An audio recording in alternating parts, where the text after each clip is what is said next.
Well, thank you all for coming to our TED Talks. Never said that on stage before. It was pretty fun. But we haven't talked about the elephant in the room. Is that the heat in Texas or what? Oh, that's not the elephant in the room for me. That's the reprieve from the Pacific Northwest. Oh, okay. Before I say about the elephant in the room that I think we're all thinking about, I wanted to also appreciate Amazon, and the announcement today on this rice project is incredible. So I just heard that today live. That's so exciting. It's amazing. Congratulations. And I'd say the elephant in the room, Michelle, is over the last year and a half, we saw this in Trump Take One, is really the exodus from the Paris Agreement and really the lack of focus on climate. I would say, I look at that a couple ways. That's the leadership saying it's not important, we don't want to seat at the table.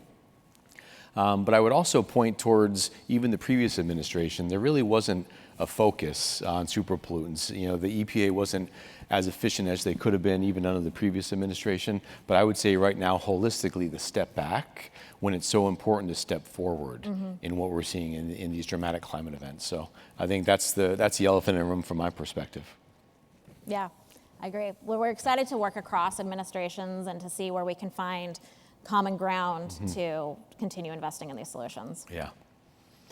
Yeah, I think if I dove into that just a little bit more, let me get into what begs. Actually, let me ask you a question, Michelle. Back to you, Michelle. Coming off of that, which begs the question that I have for you: what barriers to entry are there with superpollutants for Amazon?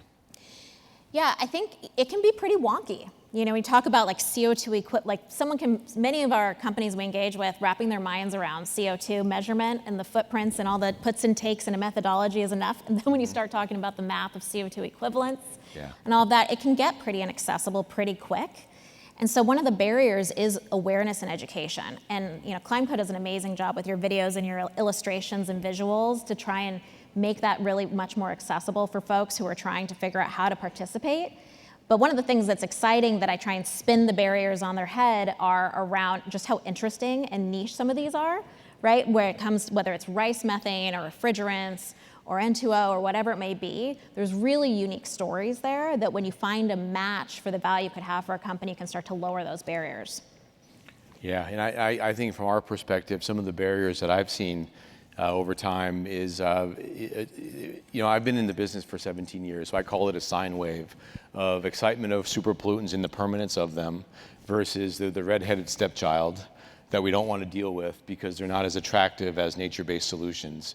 So I call it charismatic carbon got in the way of progress. And oftentimes we'd be working with customers that, the charismatic carbon is they may want our Alaska project on their first page, but in reality, the majority of their investments were superpollutants because that was the most permanent, scalable reduction. So I think in some ways the charismatic carbon got in the way of real progress today. I also think that there are associations or standards that can get in the way with perhaps an over-focus on removals. And I would say, as much as I really appreciate science-based targets and the role that they play, it's a very important role. But a lot of our clients, they're not science-based target participants because they're the hard to abate. Science-based targets don't align well with them. So when science-based targets kind of focus on 90% or roughly of abatement within the fence, and then ultimately the last 10% securing removals, that really puts off investment into the future. So it's not a lot of action now. And I think when I look at what gets in the way of progress, again, I think it's the photo I showed that you didn't see when you were backstage. It's not as attractive as a spruce forest in Alaska. Yeah. But what it does to create 15 to 20,000 credits a day is unbelievable, right? But it's just not as attractive. Yeah, totally. I mean, even in my slide deck, right? Like shiny canisters versus farmers whose livelihoods we want to support. It's a whole mix. And I know you had spoken a little bit about mutual benefits or co-benefits, and I think a lot of the forestry projects, they looked at those co-benefits, but we need to tell the story in a stronger way, Michelle, about the co-benefits of even refrigerant destruction. I agree. You had mentioned about health improvement with respect to a lack of ozone depletion, for instance, in skin cancer. N2O as well is also a precursor for photochemical haze that we can see that we breathe, right? So I think we need to also do a better job communicating the co-benefits of what we're doing. Totally, totally. One of the things that I wanted to ask you, I talked a little bit about some of our work with rice farms in the United States and in India. What are some of the geographies that Climeco is focusing on, and what are the things that you're excited about in terms of the regions that are having an impact there? Well, it's always been my most excitement was here in Texas. I actually I moved to Texas in 2014, but my first project in Texas was around 2010 in Baytown. So if you ever traveled through Baytown, Texas, it's kind of petrochemical alley. So a lot of our projects are in the root of Texas and right up through the, I would call it the ammonia nitrate states, kind of Oklahoma, Mississippi, right up the stretch. The nylon 6,6 that we work on here is Victoria, Texas. Also in Pensacola. That's the only two remaining nylon 6,6 plants that are both abated in the United States. So when we start to look at total available market and where we can make a difference, Michelle, you know, when we look at ammonia nitrate, I'd say that there's about 45% of the market still available that we're waiting on more demand. Like right now, the demand has to come for us to make those investments. And demand means dollars into this from others. That's correct. Right? People getting off the bench and getting engaged in this You work. got it. Just like the leadership that Amazon is bringing to the table and the other significant brands that are coming, that's really important. So I think now that we've kind of looked at the U.S. market, what's next for us? And I think certainly China, if I can talk a little bit about the nylon 6,6 projects that we have there. China is growing rapidly, and they're building nylon 6,6 plants like no tomorrow. There's about 250 million tons a year of CO2 emitted from China just from nylon 6,6. So far, Climeco has contracted 30 million of the 250. So we're actually physically abating 30 million tons a year in China. But we're holding China to North American standards.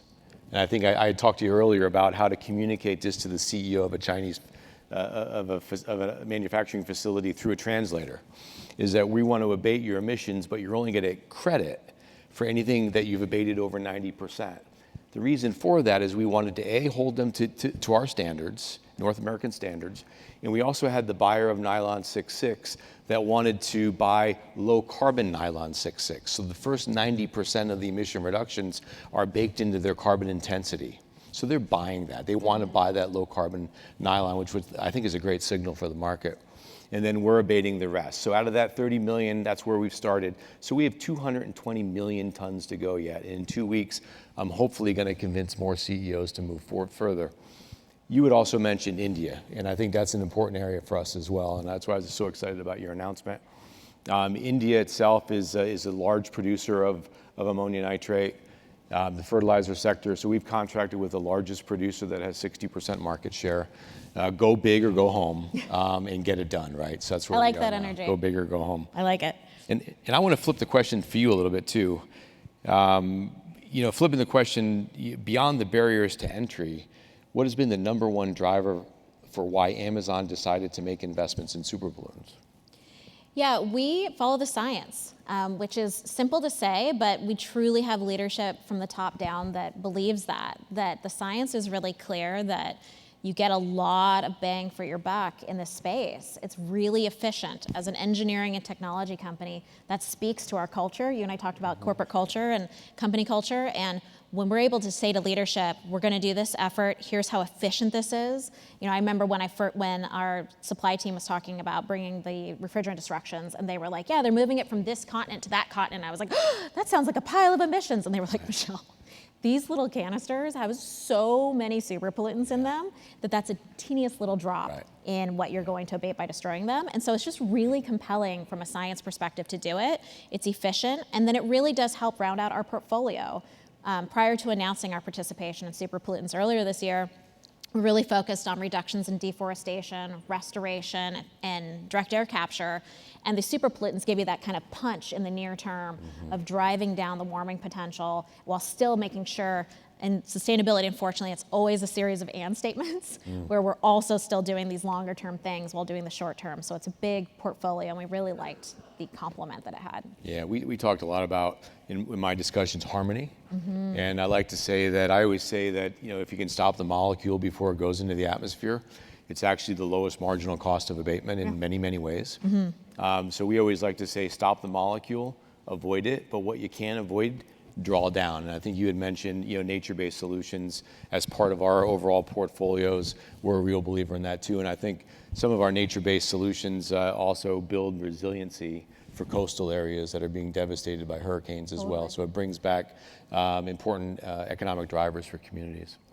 And that's part of what makes another thing that makes these investments really push across the line is whenever we can add in as many factors as possible. So there's the actual CO2 or CO2 equivalent calculation that you get from the investment. There's the dollars in. Those social benefits are really important, not just for ourselves, but for the companies who've joined us in this work, because when you can tell stories around farming used to look like this for these rice paddies, and now it looks like this. Here's the impact on the yield. When you need less water, that's not just dollars, that's health, that's access for the communities in these really water-stressed places. And water is really important to what Amazon's growing story in our operations. And so we really love that kind of stacked layers of pieces, and then making sure that we're also informing the local policymakers of our work so that these reputational benefits and what we're doing when we come into a community and leaving it better than we found it is really important to our ability to operate and scale Amazon and what we're trying to do. Yeah, I love it. And I'm going to ask you a question because I'm always interested in how Amazon engages customers. So when I think about how do you bring customers into the conversations about superpollutants? Is it like sometimes I know I may have a customer that would never think of it. And I start talking about permanence and the impact and the global warming potential in that curve that we both showed. But how do you engage customers? It depends on the nature of their business, right? So some of the companies in our value chain are, they may not realize that, whether it's a food and beverage company that has chill chain and has heavy refrigerants in their value chain. It may be companies that have more of a kind of engineering, technology, science bent, like ourselves, where we really tell the kind of carbon accounting story of the bang for the buck and all of that. And so we try and, and sometimes practically day to day, it's me getting on my AI engine and saying I'm going to talk to so-and-so and here's the angles I could take. What do you think I should do? Right. And just, making sure that we're really speaking their language and tying it to their own climate goals so that they can understand how these are added in. It was really exciting when we made the first call saying, hey, we're going to enter the space. Do you want some? Or you want to join us in this? And how many folks were like, I can wrap my mind around a canister being potentially emitting in a landfill, being taken to a facility, being destroyed.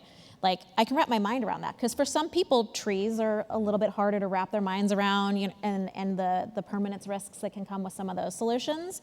And so it really, again, kind of sometimes comes down to the corporate culture of what will speak to their DNA and the types of projects that they're interested in. And there's been some companies where I think rice might be more exciting because you get both the co-benefits and the super pollutant bang. So we keep trying at it because our goal with the Carbon Credit Service is to get our value chain engaged to some degree. If every company who's a supplier or customer of Amazon did this much, that much, right, it would completely change these segments.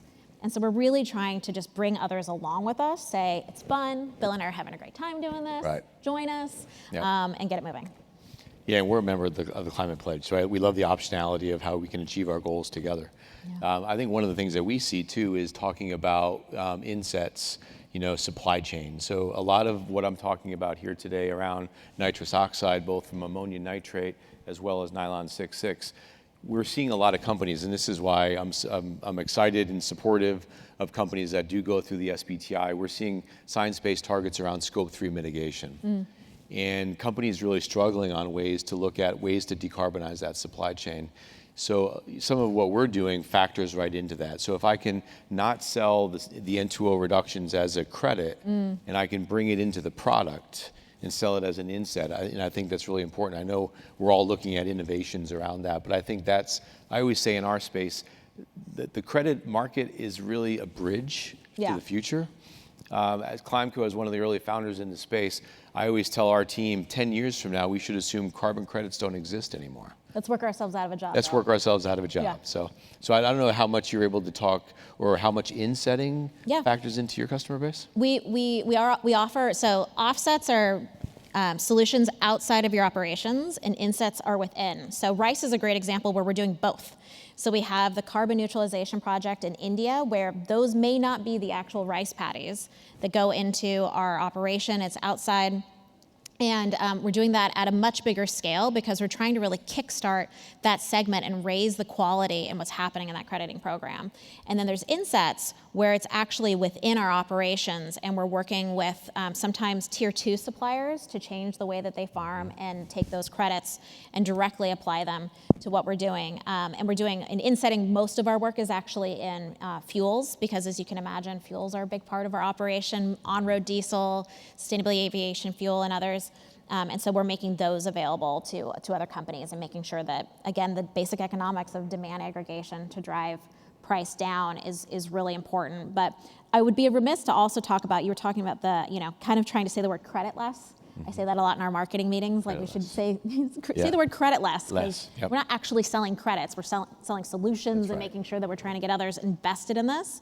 But one of the ways that we do that in partnership with you is through this program called Climate Pledge Friendly, which if any of you have been on Amazon and seen this little green leaf next to a product you're searching, it's this umbrella of dozens of certifications, some of which from Climeco, where Harvard Business Review did a study where it rose revenue over 12% when a comparable product had it versus didn't. And so that's real business value. Mm-hmm. You can talk credits all you want, but when you say go through this certification process with Climeco, use credits and get that leaf, you get business impact versus baseline. And that gets, that's a really nice flywheel we want to drive together. And what I love about that too, and I think we always share this vision, is that we don't want anybody overly relying on carbon credits. We want it to be a catalyst for change. And what I'm excited about that program is when a company comes into our portal through that Amazon platform to earn that leaf, they have to upload their life cycle analysis, that life cycle assessment, which has to have a third-party audit to that. But one of our requirements together in our protocol that we prepared and it's publicly reviewed is that they have to make measurable modifications to their supply chain. They have to show that they can reduce their carbon intensity. They can't just over-rely. So if they over-rely on carbon and they don't show the reductions within their supply chain, we actually kick them out. Yeah. So again, they have to earn that right, earn that badge. But I want to come back to always saying, and I think you nailed it, and that was something that's really important, is calling it a carbon credit by itself with the history of carbon credits, it's really, it's an opportunity to invest and change, and we're doing it through a vehicle. Yeah. But I often get caught up in that, I don't want to deal with carbon credits. But in reality, we're doing environmental finance to support change now. Exactly, right? Exactly. It's co-investing. Yep. Yeah. Well, Bill, what needs to happen to move these from niche to mainstream? I think what we're doing here today, I think sometimes in our world, in the last 17 years, super pollutants were our best kept secret, and it shouldn't be, right? Yeah. So the more we can do, when I had spoken today about us being bipartisan and us going into bipartisan, all of our clients are very bipartisan with respect to creating a positive revenue stream for N2 abatement. I think it's really important to continue to tell that story. I think it's important for us, you and I, and our teams to continue to be on stages like this to really talk about the importance, because what really caught my attention was that graph. And that's the harmony. If you look at that one graph of CO2 only, and then you look at the other graph of HFCs and methane and nitrous oxide and super pollutants, we can really get to where we need to get quicker. Yeah. So I think just let's quit talking amongst ourselves and let's go more mainstream. What do you think? I love it. What can we do? Everyone should join the party. All right. Thank you. Yeah, thanks so much.